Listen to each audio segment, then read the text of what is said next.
Primero que todo, buenas tardes. Muchas gracias por venir a esta hora, en periodo de cierre de semestre, a esta presentación. Lo que voy a mostrar a continuación es una investigación que se realizó aquí en Fonoaudiología para poder estimular y trabajar mejor en metodologías en el área de voz, que es una de las áreas que se desarrolla acá en la carrera. Y por eso se llama motivación, rendimiento académico y aprendizaje inmersivo con realidad virtual en estudiantes universitarios.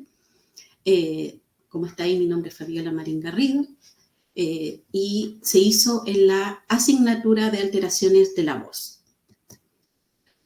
Para ver de dónde viene esto, primero contarles que esto tiene como dos fases. La primera fase tiene que ver con la necesidad de generar estrategias y trabajo metodológico que fuera más entretenido, más motivante para los estudiantes. Dado que en esta área, más allá del tipo de asignatura, en esta área de voz se encontraba falta de motivación, dificultad atencional y baja asistencia, ¿ya? Y por lo tanto, eso se veía reflejado en un bajo desarrollo tanto en el conocimiento como en las competencias. Como son cursos que van en una línea transversal en la malla, es algo que se puede ir viendo que no hay un buen aprendizaje cuando pasan de una asignatura que es prerequisito de otra. Por lo tanto, en el 2020 decidimos postular junto con el Centro de Innovación Docente y Realite, que estaba recién partiendo, para la creación de un software de realidad virtual inmersiva en la asignatura de eufonía sobre la biomecánica laringea. Y en el fondo lo que se hizo fue generar un software donde se estuviera toda la estructura de la laringe con las cuerdas vocales y con algunas estructuras aledañas que la sostienen y que permiten entregar el contenido de una manera, se supone, más clara y más entretenida. Esto se podría ver con un examen que es muy invasivo y que, por lo tanto, genera riesgo en personas que no saben hacerlo. Por lo tanto, era de necesidad en términos de la simulación, pero también de generar esta motivación para los estudiantes. Lo primero que hicimos en esta etapa fue evaluar la percepción de la experiencia de la realidad virtual y su modalidad de uso, o sea, ver si les gustaba el programa, les gustaba la actividad, les gustaba tener estos contenidos en realidad virtual, porque si bien uno piensa de que son jóvenes y que están más asociados a este tipo de tecnología, uno se puede encontrar con la sorpresa que con todo aquello que no es táctil, a ellos no es tan fácil. Por lo tanto, algunos que ya tenían un acercamiento con realidad virtual les fue más fácil, a otros les costó un poquito más, pero en general nos fue bien en esto. Así que salió una buena percepción y con esto nosotros también generamos una investigación y que probablemente va a salir publicada o a fines de este año o al principio del otro porque ya fue aceptada. Entonces, pasamos a la segunda fase, que tiene que ver con la presentación que les estoy dando ahora y la investigación en términos de que ya, ok, tenemos una herramienta nueva, la trabajamos, nos fue bien en términos de la recepción, pero entonces, si vamos avanzando en las etapas, cómo esto va a funcionar tanto en la motivación como también en el rendimiento, ¿ya? Y en este sentido es muy importante comprender que la literatura habla de que la motivación tiene una parte extrínseca y está la motivación en la parte intrínseca.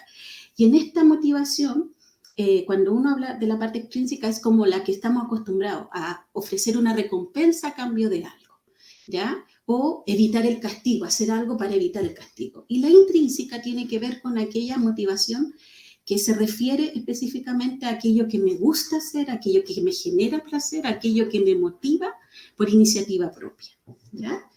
Teniendo estos conceptos en términos de motivación, es muy importante entonces ver cómo en la educación rescatamos la motivación intrínseca, porque la extrínseca está muy instalada, pero la intrínseca no. Entonces tratamos de unir, de acuerdo a lo que nos plantea la literatura, esta herramienta tecnológica con los contenidos y la motivación. Y por otro lado tenemos el rendimiento académico, que se entiende como aquellos aquel proceso en donde uno quiere ver resultados en los que puedan alcanzar los estudiantes. Ahora, estos resultados pueden ser formativos, sumativos, pueden ser en competencias, pueden ser en contenido, pueden ser en habilidades o en destreza, ¿ya? Y en ese sentido, eso también fue un aprendizaje que vamos a ir viendo más adelante, ¿ya? Dado que la literatura nos dice, mire, hay experiencias de la realidad virtual en la motivación y en el aprendizaje y en el rendimiento académico, volvemos a hacer la segunda patita de este proyecto y que ya significa la misma evolución. La primera era el tema de la biomecánica laringea en su estado fisiológico normal y después ahora con patología. Y se seleccionaron 3 patologías que normalmente son las que más cuestan comprender y acceder para el estudiante en términos de su rendimiento general, de acuerdo a los profesores del área, ¿ya? Debo decir además que yo no soy profesora del área, yo soy profesora del área de investigación y trabajo con los docentes del área de voz. Así que en el 2021 vimos un potencial en esto para ver si abarcaba bien y funcionaba en términos de motivación y de rendimiento. Por lo tanto, nuestro objetivo general fue conocer la motivación y rendimiento en estos estudiantes y los objetivos quedaron separados para poder identificarlos después las variables, ¿ya?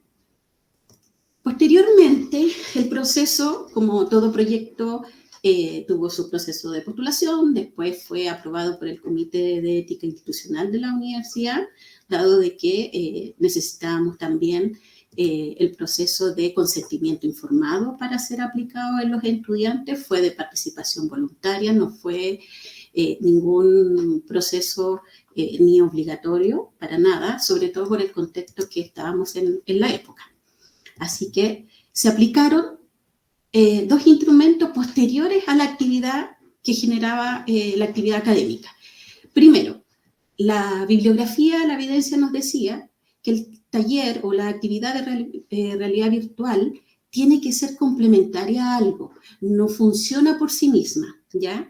No es lo mismo cuando uno quiere aplicar realidad virtual en una terapia o cuando uno quiere hacer algo específico. Cuando se utiliza para efectos de educación, tiene que ser complementario a otro contenido en la forma en que la educación quiera exponer, que en este caso acá fue en las clases expositivas en aula, ¿ya? Ahora, clases expositivas que no fue solamente que el profesor hablara, también se mostraban videos, se mostraban fotografías, se hizo una actividad de debate para poder comprender bien los elementos que se estaban trabajando, entendiendo que todo eso iba a ser en función de mejorar el aprendizaje para que llegaran mejor a la realidad virtual, al taller, que se hacía del mismo contenido en particular, reconociendo estas 3 patologías, ¿ya? Entonces, fueron 3 clases expositivas y 3 talleres que venían después de la clase. Así fue enmarcado en términos prácticos, ¿ya?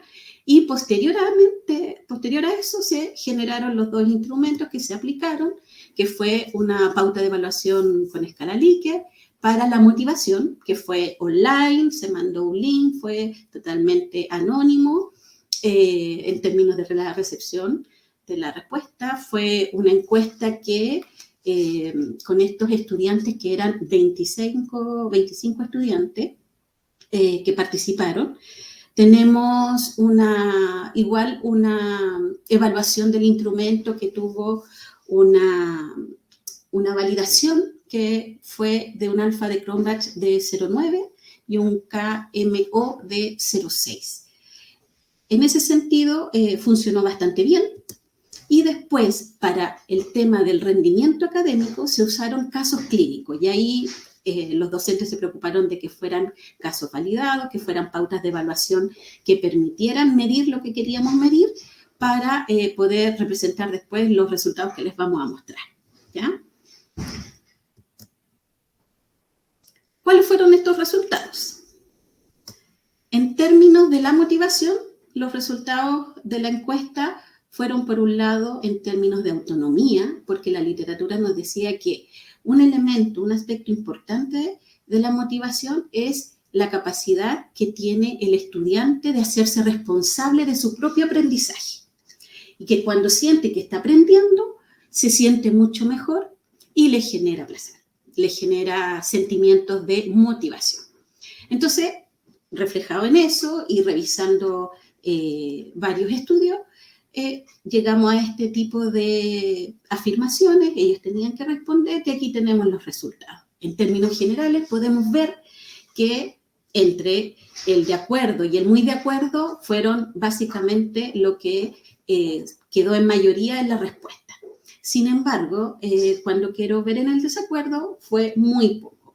Y en particular, después cuando uno hace la observación, acá también aplicó el tema de que tiene un asunto de ingresar una clave, acceder al sistema, ponerse el casco, y lo que pudimos ver tras bambalinas sobre esta encuesta, que pensamos que hubo una o dos participantes que tuvieron un pequeño tema con el casco, que les quedó grande y empezaron con los lentes, les quedó grande y empezaron a no sentirse muy cómodos con eso. Pensamos que puede tener algo que ver con eso, pero en general no es una preocupación en términos importantes, porque en general salió bien evaluada la motivación.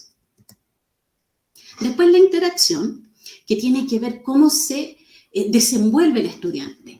Y esto tiene que ver con desenvolverse en términos de los pares, con la instancia, con la estructura, cómo se comunica con los docentes, la integración de los contenidos, y básicamente fue lo mismo que lo anterior, en términos de que en este incluso fue muy de acuerdo. Entonces, el que tuvo el mayor porcentaje. Así que la verdad es que quedamos bien satisfechos con este tema. Pero no todo fue tan positivo, y les quiero mostrar ahora los resultados del rendimiento académico.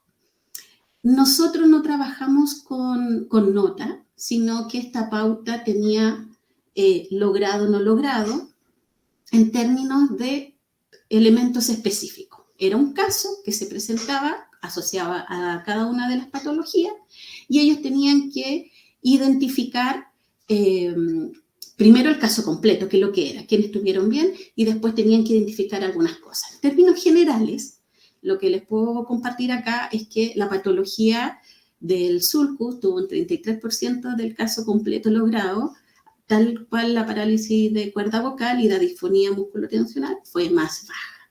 Es decir, si piensan en el otro porcentaje, fue no logrado, ¿ya? Ahora, si lo vemos por caso, por patología, se le preguntaron por los signos visuales, por el lugar de la sesión o capa afectada de la cuerda vocal, y si encontraba esos pasos, si llegaba al diagnóstico. Los signos visuales, 27%, después el lugar de la sesión, 38%, y diagnóstico, 44%. Y si ven acá, son sulcus de cuerda vocal, pasa lo mismo, muy, muy bajo, y disfonía musculotensional, ¿ya? Ahí en los signos acústicos de la sulcus fue algo más alto, pero en general no fueron resultados esperados, ¿ya? Dificultades, estábamos con HyFlex, todavía teníamos el tema del COVID, habían alumnos que no pudieron estar en la clase lectiva que se prepara para la realidad virtual, no pudieron estar presencial, y sabemos las diferencias que genera el no estar presencialmente en una sala. Después, en términos de limitaciones del estudio, la muestra fue pequeña porque los demás que estaban fuera, que no pudieron asistir a la sesión de realidad virtual, en el fondo quedaron 25 participantes. Después, las recomendaciones, tenemos que debe haber transferencia de responsabilidad en el propio aprendizaje del estudiante, ¿ya? O sea que cuando se hagan este tipo de actividades, tenemos que ver qué tipo de responsabilidad le queremos dar, ¿ya? La literatura dice, puede ser aprendizaje contenido, puede ser aprendizaje de habilidad, pero tiene que estar siempre supervisada, pero con la decisión del estudiante en términos de qué hace primero y qué hace después, en términos personales, ¿ya? Ahora, la operacionalización clara de las tareas. Tiene que tener un inicio con instrucciones, lo que nosotros llamamos briefing y debriefing. Eso nosotros lo hicimos. Primero se trabajó con ellos, se les explicó qué es lo que había. Este grupo era el mismo grupo que venía de la versión pasada, o muchos habían participado, entonces no todos eran lejanos a la realidad virtual. Pero la actividad tenía que tener claridad y un ambiente de trabajo y de colaboración importante. Y la confianza en trabajar en grupos pequeños como un taller también es importante. Quizás la realidad virtual en grupos masivos no sería una estrategia recomendable. Y lo más importante es evaluar la selección de los contenidos o materias según los resultados motivacionales, atencionales o de rendimiento. Yo creo que eso es lo que nosotros tenemos que fijarnos porque hemos aprendido en este proceso. Como conclusión, en esta experiencia la realidad virtual logró alta motivación, pero no logró un buen rendimiento académico. La evidencia que dice que hay un alto consenso en que la realidad virtual es motivante. No hay estudios que digan no motiva. Sin embargo, sí encontramos grupos de estudios que dicen que no necesariamente todo lo que motiva se traduce en una retención de contenidos que puedan ser después evaluados o considerados como adquisición de la materia en términos de aprendizaje. Por lo tanto, ahí hay un elemento clave que uno tiene que evaluar si todas las actividades aplican para esto. Esto orienta entonces a evaluar, primero, si la clase lectiva se complementa bien con la actividad práctica. ¿Cuáles fueron las expectativas a lo mejor que hicimos para después con la actividad académica ver la evaluación de los contenidos? Quizá vamos a tener que mirar eso. Si el aprendizaje de los contenidos con apoyo a realidad virtual se aporta más al nivel teórico, pero no aplicado, o si a algo más práctico, que en este caso para un curso es más teórico, pero para otro es más de habilidad y de destreza. Y en exponer al estudiante no solo una vez, eso lo dicen varios autores en los cuales hay reconocimiento de que no siempre sirve o que puede ser una dificultad para el término de rendimiento académico, que tiene que ver cuántas veces se expone a la persona a la realidad virtual para realmente adquirir el contenido como aprendizaje. Entonces, quizás ahí también nosotros pusimos uno. Fue voluntario que ellos quisieran venir y si querían ir de nuevo, que fueron muy pocos. Pero en realidad, quizás esa era una alternativa que también deberíamos considerar para el trabajo educativo. Y esas son las referencias bibliográficas. Y ahí estaríamos, Diana. Muchas gracias, Fabiola. Tremendo proyecto, algo que hemos visto en el CID, como nacer, el primer proyecto, el segundo, es como le tenemos un montón de cariño y esperamos que esto también venga para un tercero. O sea, los fondos los fondos concursables de investigación ya ustedes ya lo conocen, así que yo creo que definitivamente tienen que volver a postular otro tema o en la misma línea, así que en realidad, excelente. Tenemos varias preguntas y la gente en el chat también te dice, excelente, Fabiola, felicidades. Así que gracias. Muchas gracias por eso. Vamos entonces con las preguntas. Aquellos que todavía no han dejado sus preguntas las pueden dejar porque nos quedan unos minutitos, así que podemos. La primera, Ángela Pinto dice, muy linda experiencia, Fabiola, felicidades. Una pregunta, ¿cuál sería la importancia del rol de los docentes para el éxito del uso de realidad virtual para la motivación de los estudiantes? A ver, es clave porque, y ahí les puedo hablar de la primera etapa, es clave capacitarse, aprender. La suerte del área de voz es que son los docentes más jóvenes de la carrera. Entonces, no tuve problemas en que ellos se familiarizaran con esta metodología. Sí es importante que la manejen bien y que se capaciten también antes porque la verdad es que se vuelven un referente muy importante en la actividad. Pero también hay otro tema muy importante, como que se pierde esta verticalidad que mirar al docente y el alumno sentado, sino que se sientan par a par, o no se sientan, se juntan par a par en la actividad y en el fondo el profesor se vuelve como un ayudante, más que como alguien que te guía para que tú hagas tu propio aprendizaje. Entonces hay algo, Claro, es solo eso, pero es muy importante porque ellos necesitan tener un referente igual, no es llegar y dejarlos solos. Entonces, en eso es muy clave. Claro, y ahí también va con lo que mencionabas con el debriefing y el briefing, que son claves para que esto no sea tan solo una experiencia tecnológica, sino que está Exacto. insertado en un aspecto pedagógico, que al final esa es la finalidad. La actividad tiene que ser bien planificada en términos de instrucciones, pero también en términos de la acogida. De hecho, las actividades cuando se abrían y se cerraban, se sentaban en el suelo con los profesores a ver las instrucciones, después se paraban, trabajaban y después se volvía a formar un círculo sentados en el suelo otra vez para ver cómo había sido y los aprendizajes y los contenidos.